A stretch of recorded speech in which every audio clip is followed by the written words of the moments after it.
Yes. Right, well, it's been an interesting start to the year. I've been busy as Sir Roger, making sure that whatever happened on the 18th of January, we could manage that. I was obviously delighted that what happened on the 18th of January happened. Unfortunately, I wasn't allowed in to see it because I was slightly late, I'll tell you that, but there wasn't room for me at the inn. So I had a spare seat next to you. So I wasn't allowed in to see the events unfold.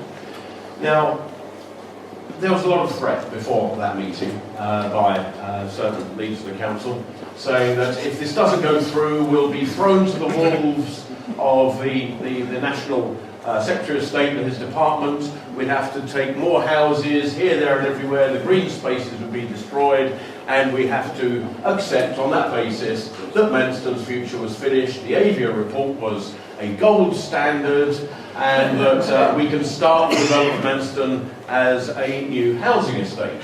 I am so delighted that my Conservative group and also a significant number of the UKIP group actually saw through what was being proposed and voted against it. Because the worry was,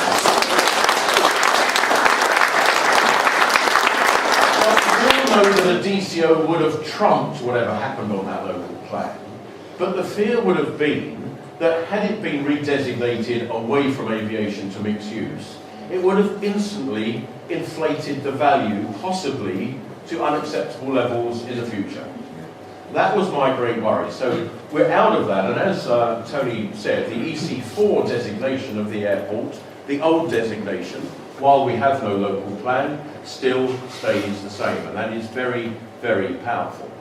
But even subsequent to that meeting, we've had a lot of fear out there again being peddled that we will somehow be taken over by the Secretary of State and his department. We'll have to accept 1,100 homes per year up until 2031, and that we're all doomed and into damnation. Now, Roger and myself made sure that we were keeping the Secretary of State informed at every step of the way. In advance, we said, this may happen, can you give that some thought? And then we had a truly official meeting just last week with him, with the Secretary of State's advisors and the full civil service, to really tell him where we are and what it might mean. Now, we came away from that very, very reassured that this supposed very dangerous date of 31st of March isn't quite as realised as we all thought. Now, I believe that we do have some breathing space, but that breathing space means that we do have to get a local plan together. And on the back of that, I asked the Prime Minister a question just last week. I got a feeling she hadn't really spoken to the Secretary of State between our Secretary of State meeting and her answer to my question, but it's very clear that we do need to have a local plan. We have to have a local plan for a number of reasons. Number one is that our other green spaces remain under some threat unless you have designated these areas of land for the future. Now, I've written in my local column over the last couple of weeks saying politics is the art of the possible. I never believe that these hard and fast rules and dates are there if it's not right for the area. So that's what I've been pleading with the Secretary of State. We are unique. I don't know of anywhere else in this country that has this huge development potential that is in process. And I've said for as long as anybody will listen that Thanet with an airport is wholly different from a Thanet without one.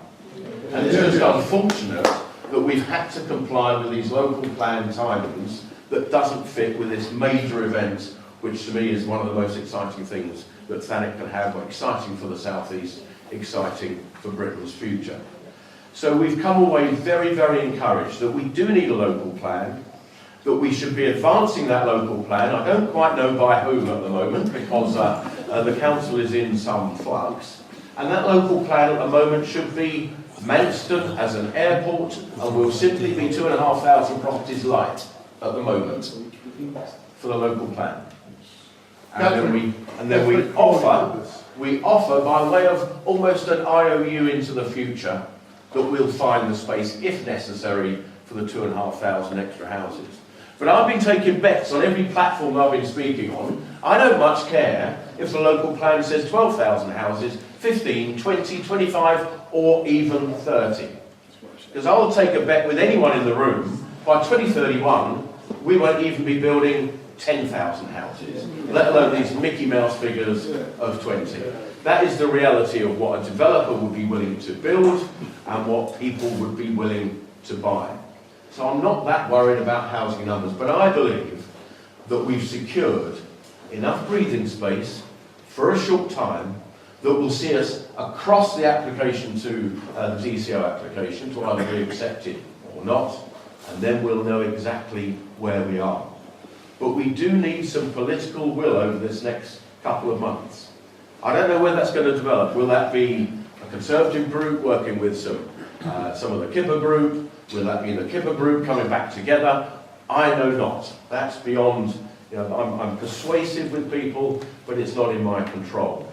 But it is really essential that we get a local plan together, agreed, out for the final comment by the public, and that is what goes to the planning inspector.